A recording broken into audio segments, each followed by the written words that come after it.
சிறிய உயிர் பெரிய பாடம். முடியாது என்பதே இல்லை.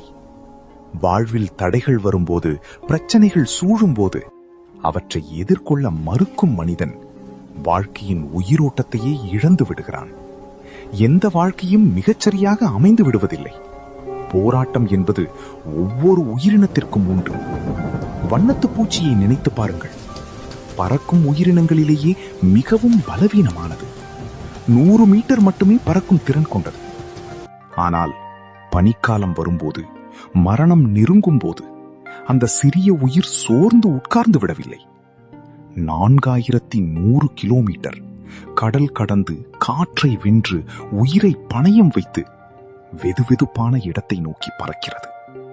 ஒரு சிறிய சிறகு, ஒரு பெரிய உறுதி. பகுத்தறிவற்ற அந்த உயிர் கூட தடைகளை முன்கூட்டியே உணர்கிறது. தன்னைத்தானே காத்துக் கொள்கிறது. இருப்பிடம் அமைக்கிறது, இறை தேடுகிறது, அமைதியாக மகிழ்ச்சியாக வாழ்கிறது. பகுத்தறிவும் சிந்திக்கும் ஆற்றலும் கொண்ட மனித மனம் எந்த தடையையும் வென்று எழும் வலிமை கொண்டது. தடை வந்தால் திரும்பு, வழி தேடு. வழி வந்தால் நில், ஆனால் விழாதே. இருள் வந்தால் காத்திரு, விடியல் வரும்.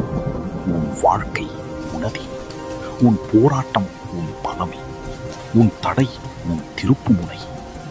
முடியாது என்பதே இல்லை. சிறிய உயிர் கற்றுத்தந்த பெரிய பாடம். இதன் தொடர்ச்சியை நீங்கள் முழுவதும் படிக்க விரும்பினால் மேலே இதனுடைய லிங்க் கொடுத்துள்ளேன். அதை கிளிக் செய்து தெரிந்து கொள்ளவும்.